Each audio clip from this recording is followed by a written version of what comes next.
اس کائنات کو اللہ نے بنایا ہے. اللہ تعالیٰ اس کائنات کے خالق اور بنا شرکت غیر کے بنایا ہے. پھر اللہ تعالیٰ نے اس کائنات کے نظام کو چلایا اور اللہ تعالیٰ نے نظام وہ بھی بنا شرکت غیر کے چلایا ہے. اس نظام میں کسی کا کوئی دخل نہیں ہے. تنہا اکیلے اللہ تعالیٰ کی کائنات کے نظام کو چلا رہی ہے. پھر اس نظام کے اندر اللہ تعالیٰ نے انسان کو مرکزی حیثیت دی ہے کہ ساری کائنات کے اندر پوری کائنات میں مرکزی حیثیت رکھتا ہے. پھر انسانوں کے اندر اللہ تعالیٰ نے مسلمان کو وہ رتبہ وہ مقام دیا ہے اور مسلمانوں کے اندر جناب رسول اللہ صلی اللہ علیہ وسلم کی امت کو فرمائی امت تو آئی ہے سب سے آخر میں لیکن سب سے پہلے جنت میں جائے گی. اس امت کے لیے اللہ تعالیٰ نے آزمائشیں امتحانات حالات رکھے ہیں اور اس لیے رکھے ہیں کہ اللہ نے کلام پاک میں اس بات کو دہرایا ہے فرمایا ہے ہم نے پہلی قوموں کو بھی آزمایا ہے ان کو پرکھا ہے ان کو جانچا ہے. ہم اس امت کو بھی پرکھیں گے اور جانچیں گے. حالات سازگار بھی ہوتے ہیں اور ایسے حالات بھی آتے ہیں جو سازگار نہیں ہیں بلکہ بہت پریشان کن ہیں. ایسی پریشانی بعض اوقات آ جاتی ہے کہ آدمی سمجھتا ہے کہ اب کوئی راستہ نہیں ہے کیا کرنا چاہیے.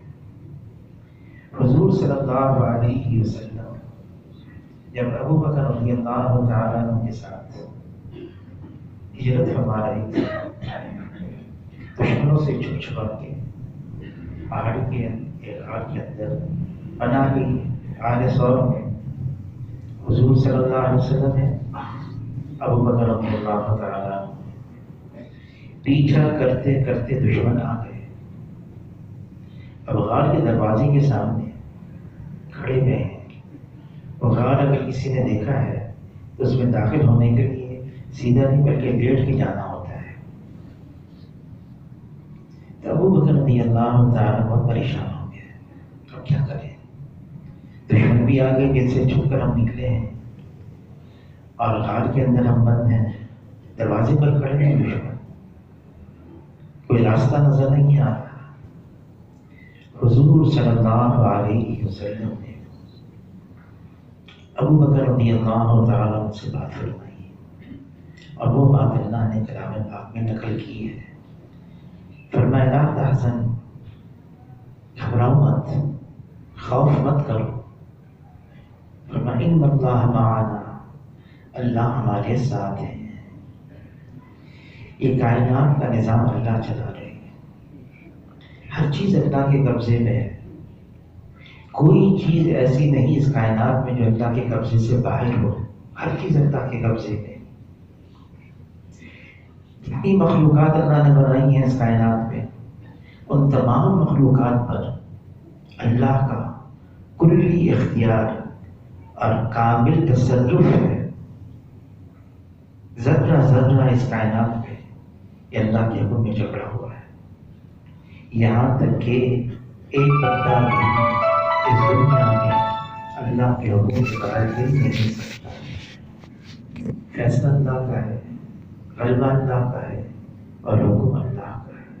ہوگا وہ جو اللہ چاہیں گے اور اللہ چاہتا اپنے چاہنے میں اپنے کرنے میں کسی کے پابند نہیں ہے. اللہ کو کسی کی ضرورت نہیں. اللہ کسی کے محتاج نہیں. سب اللہ کے محتاج ہیں اور اللہ کسی کے بھی محتاج نہیں.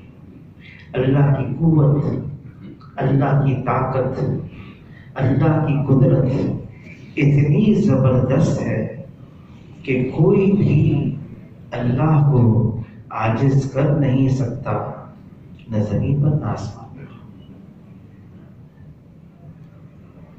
دنیا میں ایسے بڑے لوگ آئے اللہ نے دنیاوی اعتبار سے ان کو بہت کچھ دیا تھا.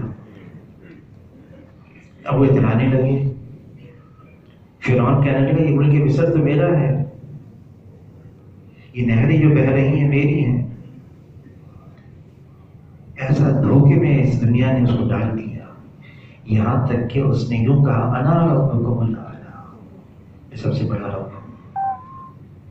اللہ نے ایک دم پکڑا نہیں. اللہ کی عادت شریفہ یہ اللہ ٹھیک دیتے ہیں، سمجھاتے ہیں. موسیٰ علیہ السلام ہارون علیہ السلام کو بھیجا، جب بالکل مان کر نہ دیا، بالکل آخر میں پھر اللہ نے پانی میں غوطے لگوائے. اب پانی سر سے اوپر. اب کہنے لگا میں ایمان لے آیا موسیٰ اور ہارون کے رب پر جو رب العالمین ہے، لیکن اب کوئی فائدہ نہیں ہے کیونکہ پانی سر سے اوپر گزر گیا. اور بہت سارے لوگ ایسے گزرے ہیں، دھوکے میں آ گئے. آئرلینڈ کے اندر ایک شخص تھا اور اس نے ایک بہت بڑی پانی کی کشتی جہاز بنایا اور اس میں ہر قسم کے سامان. کئی مہینوں تک پتہ نہیں کتنے ہزار مزدور لگے اس میں. کشتی تیار ہوگی، جہاز، پانی کا جہاز، بہترین عالیشان. کئی ہزار اس میں مسافر ہیں، اور وہ مسافر بھی کس قسم کے، جو بہت ہی معاشرے کے اندر سمجھے جاتے ہیں، بڑے مال والے ہیں، حیثیت والے ہیں، عہدیدار ہیں. وہ مسافر آ گئے. کسی نے اس جہاز کے مالک سے پوچھا تمہارا جہاز کتنا محفوظ ہے؟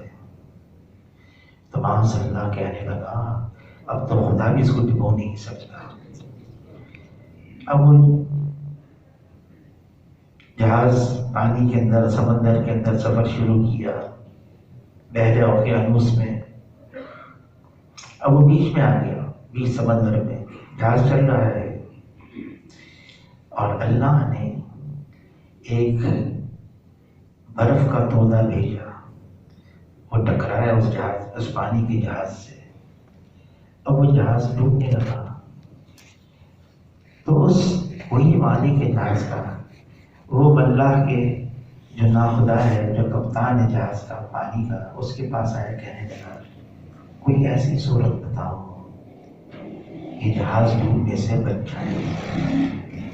اس نے جواب دیا تو سوائے خدا کے کوئی اس کو نہیں بچا سکتا، سوائے خدا کے.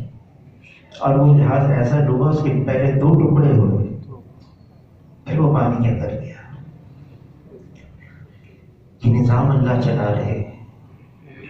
حضور صلی اللہ علیہ وسلم نے اس امت کو سب سے پہلے ایک ایسا سبق دیا مدینہ منورہ میں. کوئی مشکل آئے، کوئی حاجت ہو، کوئی ضرورت ہو، جس کے قبضے میں سب کچھ ہے، پہلے اس سے مانگو، اس سے مانگو. پھر اللہ تعالیٰ کلام پاک میں بھی فرما ہے مجھ سے مانگو اور میں تمہاری مانگ پوری کروں گا، میں تمہاری دعا قبول کروں گا. اب بدر کے میدان میں صحابہ کرام اب اسی سال رمضان کے روزے فرض ہوئے ہیں، روزے کی حالت میں ہیں، 313 ہیں. حضور صلی اللہ علیہ وسلم نے اس لیے تیار کیا کہ ابو سفیان کا قافلہ جا رہا ہے، تجارتی قافلہ، اس کا پیچھا کرتے ہیں. ٹھیک ہے، تیار ہو گیا. لیکن اللہ کی منشا اور اللہ کی مرضی کچھ اور ہے. امت کو بتانا تھا کرنے والی ذات اللہ کی ہے، اور جب اللہ کرتے ہیں اللہ کوئی ظاہری سبب کے پابند نہیں ہے. کرنے میں اللہ اپنی قدرت سے کرتے ہیں. 313 ہے. اب مقابلہ ہو گیا 1000، 3 گنا زیادہ، ہتھیاروں سے لیس، پوری تیاری کے ساتھ آئے ہوئے ہیں. ان کے پاس تو ہتھیار بھی نہیں تھے. علماء حضرات فرماتے ہیں 12 سے زیادہ تو ہتھیار بھی نہیں تھے. سواریاں بھی نہیں تھیں، اکثر پیدل تھے۔ اب مقابلہ ہو گیا۔ اس مقابلے سے پہلے کیا ہوا؟ حضور صلی اللہ علیہ وسلم امت کو پیغام دے رہے ہیں۔ حضور صلی اللہ علیہ وسلم کے لیے ایک جھونپڑا بنایا گیا، عریش العریش، اور اس جھونپڑے میں حضور صلی اللہ علیہ وسلم ساری رات دعائیں مانگتے رہے۔ اور دعا کیسے مانگ رہے تھے؟ یہ بھی ایک سوچنے کی بات ہے۔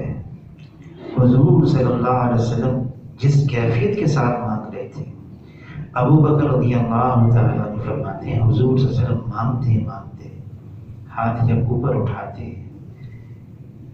اس تضرع سے، ایسی عاجزی سے کہ بغل کی سفیدی ظاہر ہونے لگی، کاندھے پر جو چادر تھی وہ بھی نیچے گر جاتی ہے، اور حضور صلی اللہ علیہ وسلم یا حی یا قیوم برحمتک استغیث۔ پھر حضور صلی اللہ علیہ وسلم ان الفاظ سے، اے اللہ اگر یہ 313 ختم ہو گئے پھر تا قیامت تیری عبادت اور تیرا نام لینے والا کوئی نہیں ہوگا۔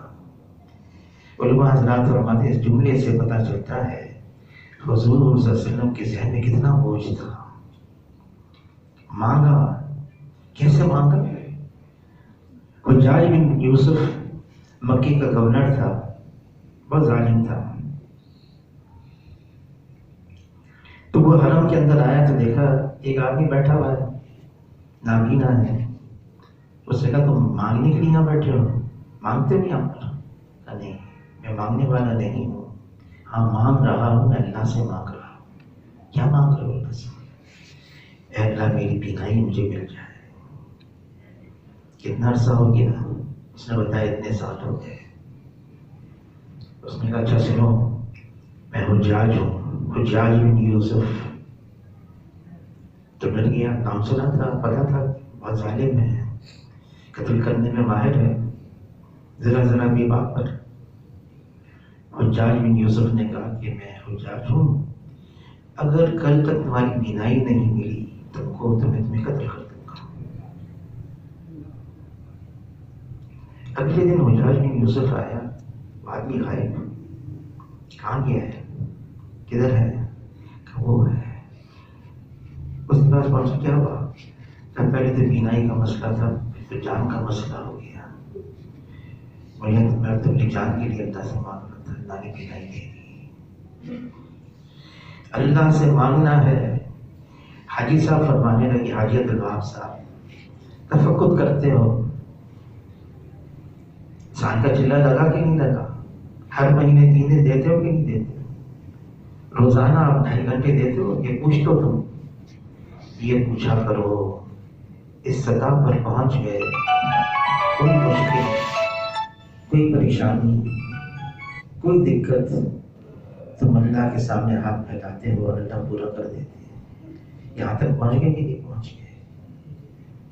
اس امت کو اللہ نے ایسا بنایا، کوئی مشکل آتی، کوئی تکلیف آتی، حجاج بن یوسف جب گورنر بنا تو اس کے علم میں یہ بات آئی کہ کوفہ کے اندر ایک اہل اللہ کی جماعت ہے،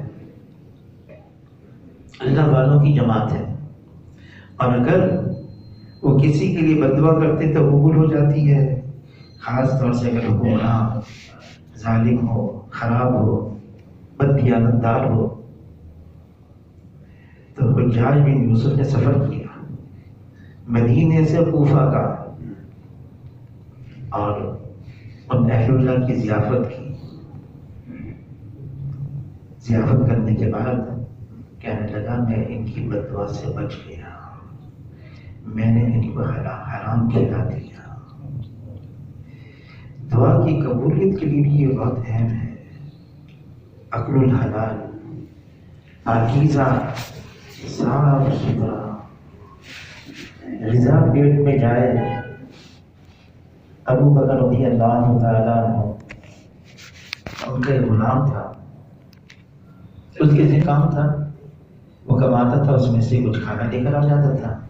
ابو بکر رضی اللہ تعالیٰ عنہ کئی دنوں کا فاقہ تھا، ابو بکر رضی اللہ تعالیٰ عنہ وہ کھانا لے کر آ گیا۔ ابو بکر رضی اللہ تعالیٰ عنہ نے لقمہ ہی ایک لقمہ بھوک کی حالت کیا تو فوراً وہ غلام کہنے لگا، ابو بکر رضی اللہ تعالیٰ عنہ سے آپ نے پوچھا نہیں کہاں سے لے کر آیا، کیسے لے کر آیا؟ کب بتاؤں؟ کب بھوک کی اتنی شدت تھی کہ میں نے کہا یہ لقمہ، اب بتاؤں؟ کہا کہ زمانہ جاہلیت کے اندر میں نے کوئی کہانت کہی تھی، اسے ہی نکل آئی، اس کے بدلے میں انہوں نے مجھے یہ کھانا دیا۔ تو ابو بکر رضی اللہ تعالیٰ، تم نے تو مجھے ہلاک ہی کر ڈالا۔ حلق کے اندر انگلی ڈال ڈال کر اس لقمے کو نکالنے کی کوشش کی، لیکن وہ بھوک کی شدت میں گیا تھا لقمہ۔ کسی نے کہا پانی پئیں، پانی پی پی کر اپنی ایسی حالت غیر کر دی، پھر جا کے وہ لقمہ نکلا۔ تو کسی نے کہا آپ تو اپنی جان کو ہی ختم کر دیتے اس لقمہ نکالنے کے لیے۔ فرمایا اگر میری جان بھی چلی جاتی تو میں لقمہ نکالتا۔ کہ حضور صلی اللہ علیہ وسلم سے میں نے سنا ہے جس کے پیٹ میں حرام کا لقمہ گیا اس کی دعائیں ختم قبول نہیں ہوتی۔ یہ بہت ضروری بات ہے۔ جب میں تبلیغ میں لگا تو حاجی صاحب نے مجھے بلایا، پھر میں دیکھو تم اپنے ماں باپ سے پیسے تو لو لیکن اپنے پر خرچ نہ کرنا۔ پھر میں کیا کروں؟ کہنے گا تم مجھ سے کرو۔ جب حاجی صاحب کا انتقال ہو گیا، 2 سال ہو گئے، تو میں نے کسی عالم سے کہا وہیں رائے میں ایک ایسی سی بات تھی، تو کہا آپ نے واپس کیے پیسے؟ میں نے کہا حاجی صاحب نے نہ مانگا نہ مجھ سے کہا، تو وہ خاموش ہو گئے۔ پھر اس کے بعد فارغ ہو گئے، ڈاکٹر بن گئے، سرکاری نوکری بھی لگ گئی۔ حاجی صاحب نے پھر بتایا دیکھو جتنا تم کام کرتے ہو ہسپتال کے اندر اتنی تنخواہ لو، باقی تنخواہ واپس اس میں ڈال دو، ٹھیک ہے؟ تو یہاں زمانے میں یہاں طارق روڈ میں اے جی آفس تھی، اکاؤنٹنٹ جنرل کی آفس میں، وہاں گیا، ان کے بڑے سے ملا۔ میں نے کہا بھائی بات یہ ہے میں ہسپتال میں کام کرتا ہوں، کبھی تبلیغ میں جانا ہوتا ہے، کبھی کہاں جانا ہوتا ہے، تو میں حساب کتاب کر کے جتنا میں کام کرتا ہوں اتنی تنخواہ لے لو، باقی واپس کرو۔ تو اس نے کہا ہمارے یہاں کوئی ایسا انتظام نہیں ہے کہ تم واپس کرو۔ پھر کیا کریں؟ تو اس نے مشورہ دیا، کہنے سب لے لو، حساب کتاب نکال کر کے جتنا زیادہ ہوتا ہے کسی غریب کو دے دو، ضرورت مند کو دے دو۔ حاجی صاحب سے بات کی، حاجی صاحب نے کہا ایسا نہیں ہے، یہ واپس حکومت کی اس میں جائے گا، تجوری میں جائے گا، اب کیا کریں؟ کہ پیسے لینا چھوڑ دو۔ پیسے لینا چھوڑ دیا۔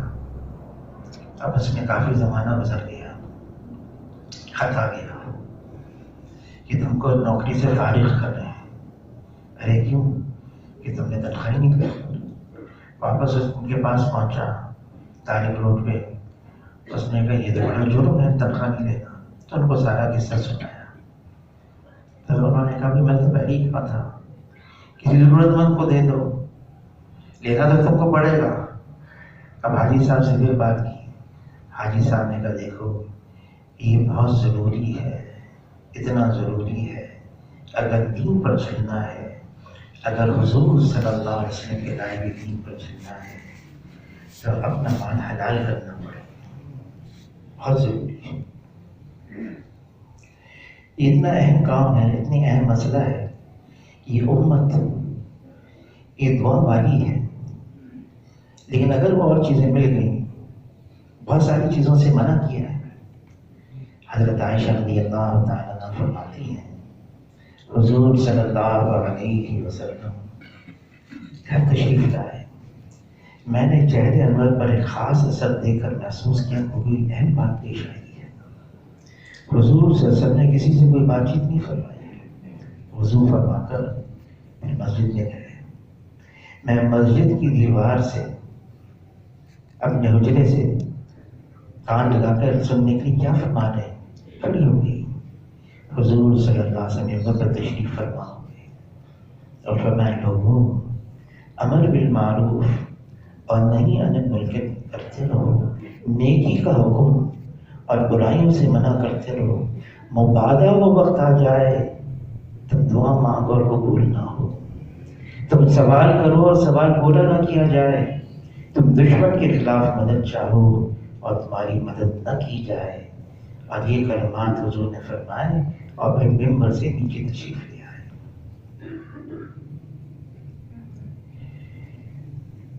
پھر جب ایسے حکمراں آ جاتے ہیں جیسے سودی نظام ہے، مولانا یوسف بنوری صاحب رحمۃ اللہ علیہ بہت نادان تھے، بہت پریشان تھے، یہ عجیب حکومت ہے۔ پھر یہاں مسجد کے اندر نیوٹن مسجد میں روز بخاری شریف کا ختم اور سارے طلباء اساتذہ محلے والے جمع ہوتے، پھر اس کے بعد دعا ہوتی۔ کئی دنوں سے یہ معمول تھا، بخاری شریف کا ختم ہوتا اور پھر اس کے بعد دعا ہوتی۔ کئی دنوں سے کرتے رہے، پھر ایک رات مولانا یوسف بنوری صاحب رحمۃ اللہ علیہ نے فجر کی نماز سے پہلے ایک طالب علم کو بلایا، دورے کا طالب علم تھا، اس کو بلا کے کہا جاؤ، اور مولانا فضل محمد سوات کے تھے، اوپر رہتے تھے، کہ آپ ان کو جا کے یہ خوشخبری سنا دو کہ حکومت بدل گئی۔ اور واقعی اس دن جو ہے نا صبح کو حکومت بدل گئی تھی۔ مولانا یوسف بنوری صاحب رحمۃ اللہ علیہ ایسے دعا والے تھے۔ مولانا احمد علی لاہوری رحمۃ اللہ علیہ نے مولانا احمد علی لاہوری رحمۃ اللہ علیہ کے پاس ایک خادم تھا، بیمار ہو گئے مولانا احمد علی لاہوری رحمۃ اللہ علیہ، بہت بیمار ہو گئے۔ تو خادم نے پوچھا، حضرت میں آپ کے پاس تو ہوں خدمت میں، لیکن آپ کے بعد میں کیا کروں گا؟ فرمایا میرے بعد کراچی میں ایک کتب ہے، مستجاب الدعوات ہیں، ایک درویش ہیں، ان کے پاس چلے جانا۔ کون؟ کا مولانا محمد یوسف بنوری صاحب۔ پھر وہ یہاں آ گئے، یہاں پر آ گئے۔ ان کی روحانیت، ایک دفعہ حاجی عبدالوہاب صاحب اس مسجد میں آئے، فرمانے لگے اس مسجد میں ابھی تک روحانیت ایسی ہے، اس کی وجہ یہ ہے کہ یہاں ایک طرف مولانا شبیر احمد عثمانی رحمۃ اللہ علیہ کی قبر ہے، انتقال ہو گیا، کتنے سال ہو گئے، روحانیت کے اثرات ابھی تک ہیں۔ پھر فرمائے ایک طرف مولانا یوسف بنوری صاحب رحمۃ اللہ علیہ کی قبر ہے، انتقال ہو گیا، کافی سال ہو گیا، روحانیت کے اثرات ابھی تک باقی ہیں۔ آدمی ایسے اپنی روحانیت کو بنائے، مستجاب الدعوات، دعوت دعا قبول ہونے لگے۔ سب سے پہلے جب گئے حرم کے اندر تو ایک بہت بڑے عالم تھے، انتقال ہو گیا۔ اس نے کہا کہ پہلی دفعہ کہا کہ پہلی نظر بیت اللہ پر پڑی تو دعا قبول ہوتی ہے، میری ایک رائے ہے، میں تم کو مشورہ دیتا ہوں، تم کیا دعا مانگو؟ کہ کیا مانگنا چاہیے؟ کہ یہ مانگو اے اللہ مجھے مستجاب الدعوات بنا دے، میری ہر دعا قبول ہو جائے، یہ مانگو۔ اب میں آنکھیں نیچے کر کے، اس وقت یہ حرم ایسا بڑا نہیں تھا، چھوٹا تھا، سن 72 کی بات ہے، تو نگاہوں کے نیچے کرتے گئے، پہلی نگاہ پڑے گی تو میں یہ دعا مانگوں۔ پھر حضرت شیخ الحدیث مولانا زکریا صاحب رحمۃ اللہ علیہ کے پاس ایک خادم تھا، تو وہ مدینہ سے کراچی آئے، کراچی سے آگے جا رہے تھے، سفر تھا، انہوں نے کہا میں آپ سے ملنا چاہتا ہوں۔ تو میں نے کہا میرے پاس تو کوئی سواری نہیں ہے، آپ کہاں ہیں؟ کہا میں ایئرپورٹ پر، مجھے آگے جانا ہے۔ میں نے کہا میرے پاس کوئی سواری نہیں۔ کہا اچھا تم کہاں ہو؟ میں نے کہا میں عثمانیہ مسجد میں ہوں۔ کہا میں آ رہا ہوں، کسی کی سواری لے کر آ رہا ہوں۔ میں نے کہا کوئی بہت اہم کام ہے؟ کہا میں آپ کو ایک دعا دینا چاہتا ہوں۔ میں نے کہا ضرور آ جائیں۔ تو یہاں پر آئے ہیں، مسجد بھی اس وقت اتنی بڑی نہیں تھی، تو یہاں پیچھے منڈیر تھی، تو وہاں کہنے لگے میں نے تم کو ایک دعا دینی ہے، اللہ تعالیٰ تمہیں مستجاب الدعوات بنا دے، تمہاری دعائیں قبول ہو، لیکن اس کی شرائط ہے، آدمی گناہوں سے اپنے آپ کو بچا کے رکھے، نگاہوں کی حفاظت، کان کی حفاظت، پیٹ کی حفاظت، شرمگاہ کی حفاظت، یہ ساری چیزیں. اور مولانا سعید خان صاحب رحمۃ اللہ علیہ فرماتے ہیں اس سے زیادہ اہم یہ ہے آدمی اپنے دل کی حفاظت کرے، دل میں کسی کی کوئی کدورت نہ ہو، خرابی کسی کے بارے میں نہ ہو. حاجی صاحب ہمیں ہدایات دے رہے تھے، کسی ملک میں جانا تھا، اس جماعت میں میں بھی تھا، اے واصف بھی تھے، اور فرمانے لگے دیکھو غیبت نہ کرنا، غیبت سے دعا کی قبولیت کے اثرات ختم ہو جاتے ہیں. غیبت مت کرنا، غیبت مت کرنا. آدمی دعا مانگے، دعا والا بن جائے، دعاؤں میں ایسا عجیب اثر رکھا ہے اللہ نے، بہت عجیب اثر. رائے کی تعمیر ہو رہی تھی، تعمیرات ہو رہی تھی، ایسے ختم ہو گئے. حاجی صاحب سے کہا حاجی صاحب کیا کریں، سیمنٹ لانا ہے ہی نہیں، سیمنٹ کے لیے پیسے، تعمیر ہو رہی ہے، لمبی چوڑی تعمیر تھی. حاجی صاحب نے کہا کوئی بات نہیں، رات کو دعا مانگی. اگلے دن صبح کو ایک بہت بڑا ٹرالا جو بہت لمبی ہوتی نا گاڑیاں 8 دنوں کی، وہ سیمنٹ سے بھری ہوئی آ گئی. بھائی اس وقت بھائی قطب الدین تھے ذمہ دار، اللہ کی مدد آ گئی، اللہ کی مدد آ گئی. تو کہاں سے آئیے، کس نے بھیجا ہے؟ کبھی وہ صاحب ہے انہوں نے بھیجا ہے، اور ان کا یہاں سیمنٹ جا کے دے دو. سیمنٹ اتار دی، استعمال کی ہوگی. 2 دن کے بعد ایک صاحب آئے، قریبی فیکٹری تھی، یہ غلطی سے میرے سیمنٹ کا ٹرالا ہی آ گیا تھا. وہ تو ہم نے تو اللہ کی مدد آ گئی ہے، ہم نے تو اس کو استعمال کر لیا. تو وہ صاحب کہنے لگے میری دل میں اتنی تمنا تھی کہ میری اس تعمیر میں حصہ ہو جائے، میں اتنی دعائیں مانگ رہا تھا، اور مجھے معلوم تھا کہ حاجی صاحب کسی کی قبول نہیں کرتے. ان دعاؤں کی وجہ سے اللہ نے انتظام کر لیا. وہ جو گاڑی کا ڈرائیور تھا نا ٹرالا کا، وہ تو پتہ نہیں کیسے یہاں پر آ گیا. اس کو سارا سمجھایا تھا، اللہ نے میری دعا قبول کر لی. بس حاجی صاحب کو نہیں بتانا، نہیں یہ تو حاجی صاحب کو بتانا پڑے گا. تو کہنے لگا بھائی میری طرفداری کر لو، میری سفارش کر لو، میں نے اتنی دعائیں مانگی، اللہ نے پتہ نہیں کیسے انتظام کر لیا. مولانا جمیل صاحب رائے کے پہلے امام تھے، انتقال ہو گیا. تو انہوں نے حاجی صاحب سے آ کے کہا کہ رمضان کا مہینہ آ رہا ہے، میری طرف سے اتنی من کھجوریں، مدینے کی کھجوریں. حاجی صاحب نے فرمایا کہ مجھے تم سے بڑی محبت ہے، تم انکار نہیں کر سکتا، انتظام کر لو. انتظام کر لیا. رمضان کے مہینے میں حاجی صاحب اپنی گاڑی میں کہیں باہر جا رہے تھے، گیٹ کے باہر گاڑی میں. تو انہوں نے ڈبے دیکھے، گاڑی کو رکوائی. وہ ڈبہ کس کا ڈبہ منگوایا، کھجور کے ڈبے تھے پیک. اس کو پڑھا. حاجی صاحب نے کہا یہ باہر کی کھجوریں یہاں کہاں سے آ گئی؟ ساری تحقیق کا واپس چلو. واپس گیا تو کہا کسی نے کہا یہ مولانا جمیل صاحب کی طرف سے آپ نے کوئی اجازت دی. مولانا جمیل صاحب کو بلایا. مولانا جمیل صاحب سے کہا یہ کھجوریں باہر کی کہاں سے آئی؟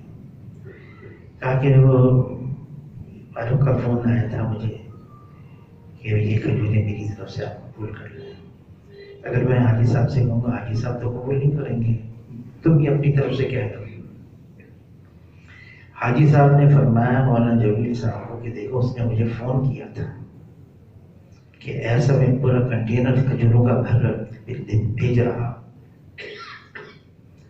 لیکن میں نے اس سے کہا ہمارا ایک بہت بڑا اصول ہے، ہم باہر ملکوں کی کوئی اعانت معاونت قبول نہیں کرتے ہیں. مولانا جمیل صاحب نے کہا وہ عرب تھا، عربوں کی عرب ہم اس کی قبول نہیں کرتے کسی کی باہر کی. پھر فرمایا کہ مجھے تو اتنا غصہ آیا. حاجی صاحب فرمایا لیکن مولانا جمیل صاحب سے فرمایا ہے کہ تم سے جو کہ محبت ہے میں کچھ نہیں کہتا، میں ضبط کر لیتا ہوں، صبر کر لیتا ہوں، لیکن یاد رکھنا ہم باہر کی کوئی چیز یہاں پر معاونت کے طور پہ استعمال نہیں کرتے ہیں.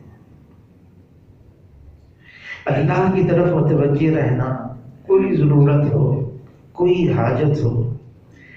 حضور صلی اللہ علیہ وسلم فرماتے اس کا مفہوم ہے جوتے کا تسبہ بھی ٹوٹ جائے یہ بھی اللہ سے مانگو.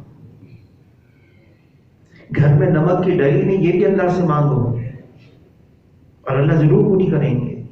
جب اللہ نے حکم دیا ہے مجھ سے مانگو، اور جب اللہ نے وعدہ کیا ہے میں تمہاری مانگ کو پورا کروں،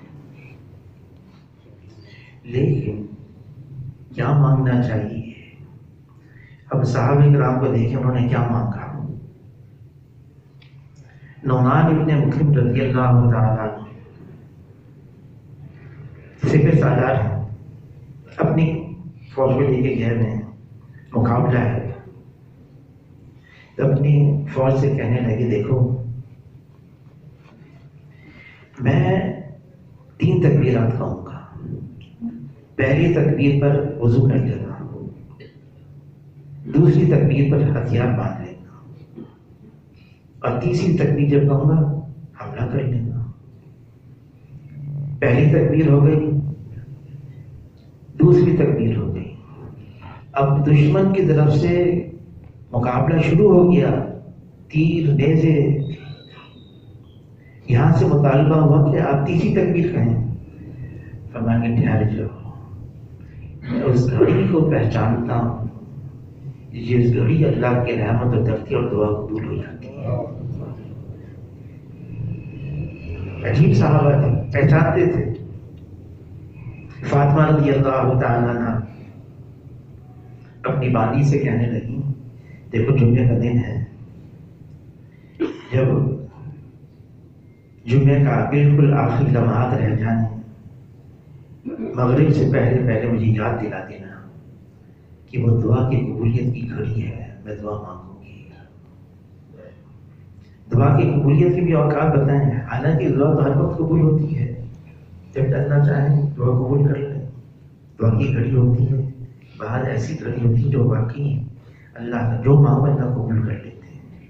حضور نے فرمایا جیسے جس کا مفہوم ہے کہ اذان اور اقامت کے درمیان دعا قبول ہوتی ہے۔ تو صحابہ کرام نے عرض کیا اللہ کے رسول ہم کیا مانگیں؟ دعا کی قبولیت کی گھڑی کیا مانگنا چاہیے؟ فرمایا کہ اللہ سے عافیت مانگو۔ ایمان کے بعد سب سے بڑی دولت عافیت، آسانی، سہولت، سلامتی کہ اللہ سے مانگو۔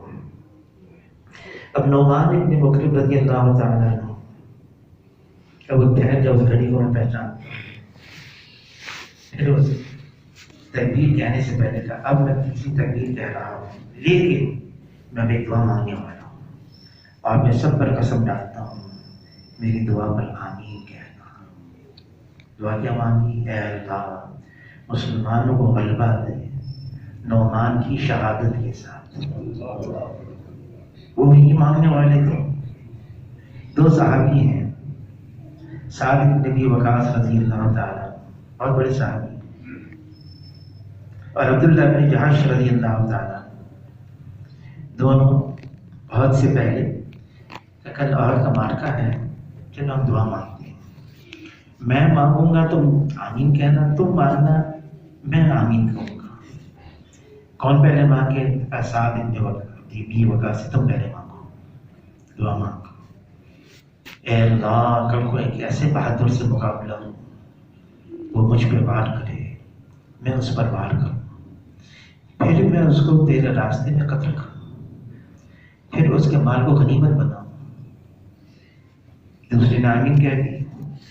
اب دوسرے کا نمبر ہے دعا مانگنے کا، اے اللہ کل وہ ایک بہادر سے مقابلہ کروا، وہ مجھ پر حملہ کرے، میں اس پر حملہ کروں، پھر وہ مجھے تیرے راستے میں قتل کر دے، پھر میرے کان بھی کاٹے ناک بھی کاٹے، پھر حشر کے میدان میں اے اللہ آپ سے ملاقات ہو، آپ مجھ سے یوں پوچھیں اے عبداللہ تیرے کان ناک کیوں کاٹے گئے، اور میں یوں کہوں اے اللہ یہ آپ کے لیے آپ کے راستے میں کاٹے گئے۔ آمین کہہ لی۔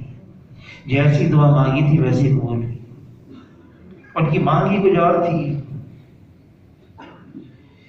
صحابہ کرام کی ایک جماعت آئی حضور صلی اللہ علیہ وسلم کی خدمت میں، حضور صلی اللہ علیہ وسلم سمجھ گئے، فرمایا جس کا مفہوم ہے ایسے وقت میں آئے ہو جو مجھ سے مانگو گے کہو گے میں اللہ سے کہوں گا اللہ قبول کر لیں گے۔ کیا چاہتے ہو؟ اے اللہ کے رسول ہم تو آئے اس لیے تھے یہ کہنے کے لیے کہ بہت ہو گیا ہم اللہ کے راستے میں پھرتے رہے، اب ہم کچھ اپنی زمینوں پر اپنے بیوی بچوں پر توجہ دیں، ہم یہ کہنے آئے تھے۔ لیکن جب ایسا موقع آ گیا کہ آپ جو اللہ سے مانگیں گے قبول ہوگی، تو ہم ذرا مشورہ کرنے کیا مانگنا چاہیے، مشورہ کرو۔ آئے عرض کیا اللہ کے رسول آپ ہمارے لیے اللہ سے جنت مانگ لیں، آپ ہمارے لیے اللہ سے جنت مانگ لیں۔ ان کی مانگ ہی کچھ اور تھی، وہ جانتے تھے دنیا کی کیا حیثیت ہے، کیا چیزیں ہیں یہاں، کیا ضروریات ہیں، اگر مل بھی گئی کسی کو، مل بھی گئی کب تک، کتنا ساتھ دیں گی، سب بے وفا ہیں یہاں کی چیزیں، سب کوئی ساتھ نہیں دینے والی ہے۔ ایک صاحب کہنے لگے ساری زندگی اپنے بچوں کے لیے کیا، بڑھاپا آ گیا، اب کھانسی لگ گئی، بچوں نے کہا اس کو اسٹور روم میں ڈال دو، ساری رات کھانستا ہے۔ تو میں نے اللہ سے کہا اللہ ساری زندگی میں نے ان کے لیے زندگی صرف کر دی، خرچ کر دی، اب انہوں نے میرے ساتھ یہ معاملہ کیا، تو میں نے اس کو یوں کہا مایوس مت ہو، جب تم نے یوں کہا نا اللہ سے میں نے ساری زندگی پر لگا دی اور انہوں نے یہ صدا دیا، اے اللہ، تو اللہ نے آپ کو یقیناً یہ جواب دیا، سب نے ساتھ چھوڑ دیا، میں تمہارا ساتھ نہیں چھوڑوں گا، سب نے ساتھ چھوڑ دیا، سب بے وفا ہیں، لیکن اللہ ایسے وفادار ہیں، ساتھ نہیں چھوڑیں گے کبھی، سب کو فنا ہے۔ اس لیے اللہ سے مانگنا ہے، اللہ سے کیا مانگیں؟ بعض ساتھی کہتے ہیں بہت کوشش کی، بہت زور لگایا، اللہ کی نافرمانی نہیں چھوڑتی، گناہ نہیں چھوڑتے۔ حضور صلی اللہ علیہ وسلم نے علی رضی اللہ تعالیٰ عنہ کو دعا سکھائی، یہ مانگو اللہ سے، کیا مانگو؟ اللہم ارحمنی بترک المعاصی ابدا ما ابقیتنی، اے اللہ اسی رحمت کی چادر مجھ پر ڈھانپ دے، میں ہمیشہ کے لیے گناہ کرنا چھوڑ دوں۔ مانگو اللہ سے۔ بنی اسرائیل کا واقعہ آتا ہے کہ بارشیں بند ہو گئی، کہف والی قوم بڑی پریشان، موسیٰ علیہ السلام کے پاس جانور مر رہے ہیں، اناج فصل ختم، بارشیں بند ہو گئی، آپ اللہ کے مقرب نبی ہیں، رسول ہیں، آپ اللہ سے ہم کلام ہوتے ہیں، آپ اللہ سے مانگیں۔ موسیٰ علیہ السلام نے اللہ سے دعا مانگی، اللہ نے یہ بات پہنچائی، اے موسیٰ تمہارے درمیان ایک ایسا گنہگار، اتنا گندا پاپی شخص ہے جس کی وجہ سے میں نے بارشوں کو روک رکھا ہے۔ موسیٰ علیہ السلام تھے بڑے جلالی، غصے والے تھے، ایک کو غصہ مارا مر گیا، وہ اپنی قوم پر آئے غصے میں، اور غصے میں آ کر کہا کون ہے وہ جو اتنا گندا ہے میری قوم میں، پاپی ہے، گنہگار ہے، نکل جائے۔ قوم کے اندر تو تھا وہ، کہنے کا موسیٰ علیہ السلام کہنے نکل جائے، اگر میں نکلا بھی سب کو پتہ چل جائے گا کہ یہ ہے جس کی وجہ سے بارشیں روک رکھی ہے۔ یا اللہ، اس نے دل ہی دل میں واقعی گنہگار ہوں، یا اللہ میں واقعی بہت برا ہوں، مجھے اقرار ہے میں نے بہت گناہ کیے ہیں، لیکن اے اللہ اب تک تو نے میرے ساتھ ستاری کی، پردہ رکھا، اب میں نکل جاؤں گا تو سب کو پتہ چل جائے گا، اب بھی میری ستاری فرما، میں تجھ سے وعدہ کرتا ہوں، میں توبہ کرتا ہوں، نہیں کروں گا، مجھے معاف کر دے۔ بادل آئے، بارش برسنا شروع ہو گئی، ساری قوم حیران، موسیٰ علیہ السلام کہ بھئی وہ آدمی تو نہیں نکلا، بارش کیسے؟ یا اللہ، ہمارے درمیان میں سے تو کوئی نہیں نکلا، بارشیں شروع ہو گئی۔ اللہ نے پیغام بھیجا موسیٰ علیہ السلام کو، جس کی وجہ سے روک رکھا تھا اسی کی وجہ سے بارشیں جاری کر دی۔ اس نے توبہ کر لی، دلی دل میں معافی مانگ لی، کہہ دیا مجھ سے اے اللہ مجھے معاف کر دے، آئندہ میں نہیں کروں گا۔ اللہ سے معافی مانگنا، توبہ کرنا، رجوع کرنا کہ اللہ کے علاوہ کوئی نہیں جو ہمارے مسائل کو حل کرے۔ بعض اوقات مشکلات بہت آتی ہیں، آدمی مایوس ہونے لگتا ہے، اب کیا ہوگا، اب کیا ہوگا۔ ہم خود بتائیں ہماری مشکلات بڑی ہیں یا اللہ بڑے ہیں؟ مشکلات کیا ہے اس کی حضرت کی؟ ہم اللہ سے مانگیں، یہ امت ہے، اس کو بیچ چوراہے میں بے سہارا نہیں چھوڑا ہوا ہے، اس کو دعا والا بنایا ہے۔ ایک صحابی ہے حضور کی خدمت میں، ہائے میرے گناہ، ہائے میرے گناہ، ہائے میرے گناہ، حضور نے سن لیا، پاس بٹھا دیا، فرمایا یوں کہو اللہم اغفر لی ذنوبی، پوری دعا ہے یہ کہو۔ اس نے کہا پھر کہو، پھر کہا اب کھڑے ہو جاؤ، تمہارے اللہ نے ساری گناہ معاف کر دی۔ اس امت کو دعا والا بنایا۔ عائشہ رضی اللہ تعالیٰ نے عرض کیا اللہ کے رسول آپ مجھے اسم اعظم سکھا دیں۔ حضور نے فرمایا نہیں، ایسا نہ ہو تم اس اسم اعظم کے ذریعے سے کسی کے لیے بد دعا مانگی۔ اصرار کیا کہ نہیں تم کو نہیں سکھاؤں گا۔ عائشہ رضی اللہ تعالیٰ عنہ نے کونے میں بیٹھ کے دعا مانگنا شروع کی، دعا مانگی، حضور صلی اللہ علیہ وسلم مسکرانے لگے، اے عائشہ تم نے اسم اعظم کا نام لے کر ہی دعا مانگی۔ ایک بزرگ کے پاس آئے، مجھے اسم اعظم سکھا دیں۔ اسم اعظم کیا؟ اللہ کا وہ نام، بہت بڑا نام جس کے ذریعے سے دعائیں قبول ہو جاتی ہیں، مجھے اسم اعظم سکھا دیں۔ بزرگ نے کہا بھائی نہیں، اس کے لیے آدمی کے اندر صلاحیت چاہیے، استعداد چاہیے، ایسا نہ کسی کے لیے تم بد دعا کر دو۔ کہ نہیں مجھے سکھائیں، کہ نہیں۔ جب اصرار کیا تو کہا اچھا ایسا کرو، فلاں جگہ چلے جاؤ اور چھپ کے بیٹھ جاؤ، تمہارے سامنے کیا واقعہ ہوتا ہے دیکھ لو، کچھ کرنا نہیں صرف دیکھ لو، پھر میرے پاس آنا۔ پھر گیا، چھپ کر بیٹھ گیا، دیکھا کہ ایک بہت بڑا لکڑہارا لکڑیوں کا گٹھر لے کر سر پر آ رہا ہے۔ تھوڑی دیر میں دیکھا ایک سپاہی آیا اور اس بوڑھے آدمی کو خوب مار پیٹ کر کے اس کے لکڑ کا گٹھر اٹھا کے لے کے چلا گیا۔ اس نے کچھ کیا نہیں، واپس آیا اس بزرگ کے پاس، کیا ہوا؟ کہ مجھے اتنا غصہ آیا، اگر مجھے اسم اعظم آتا ہو، یاد ہوتا تو میں اس کی بد دعا مانگتا اس سپاہی کے لیے۔ تو بزرگ کہنے لگے اس لکڑہارے سے ہی میں نے یہ اسم اعظم سیکھا ہے، اسی سے سیکھا ہے میں نے۔ کسی کے لیے بد دعا کرنا، حضور صلی اللہ علیہ وسلم سے عرض کیا اب ان کے لیے بد دعا کریں، حضور نے ہاتھ اٹھائے، سمجھ گئے کہ اب بد دعا ہوگی کہ کام پورا ہو جائے گا۔ حضور نے یہ مانگا اے اللہ میری قوم مجھے جانتی نہیں تو ان کو معاف فرما دے۔ طائف کے اندر دعا مانگی ہے، بد دعا نہیں مانگی۔ جبرائیل علیہ السلام سے حضور نے فرمایا جس کا مفہوم ہے اگر یہ نہیں تو ان کے بعد والے یہ نہیں مانگتے تو ان کے بعد والے، حالانکہ فرشتہ آ گیا تھا ان کو دو پہاڑوں کے درمیان پیسنے، اس پوری وادی کو ختم کر دیں۔ محمد بن قاسم وہ تو سقفی تھا، وہ تو اسی قوم کا تھا جس کے ذریعے سے اللہ نے اس پورے علاقے کے اسلام پھیلا دیا۔ کیا ہے؟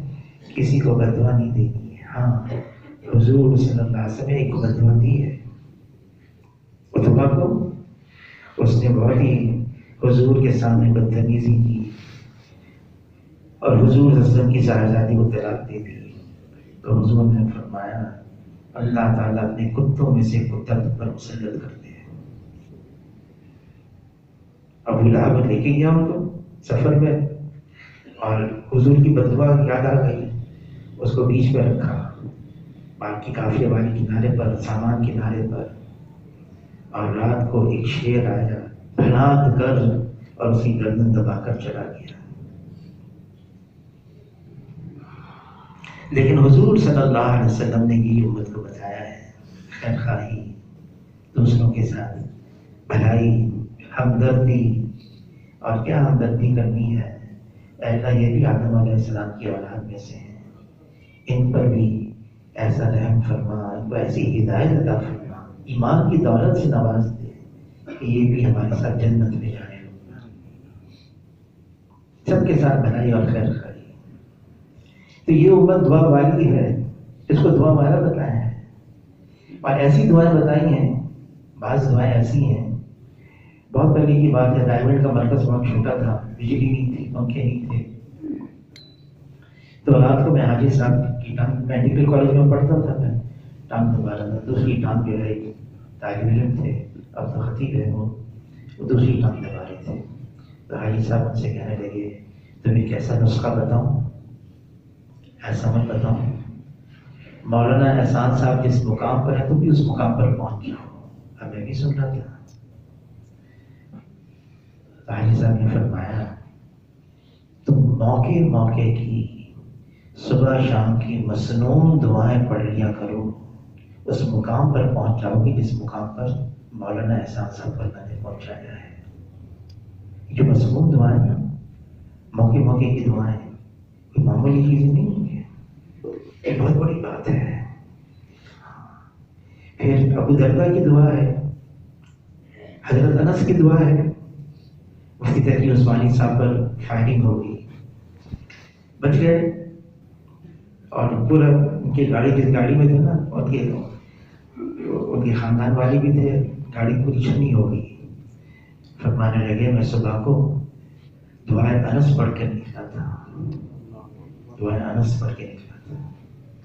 ابو دردہ رضی اللہ تعالیٰ عنہ کسی نے خبر دی کہ آپ کے گھر کو آگ لگ گئی، کہ نہیں لگی.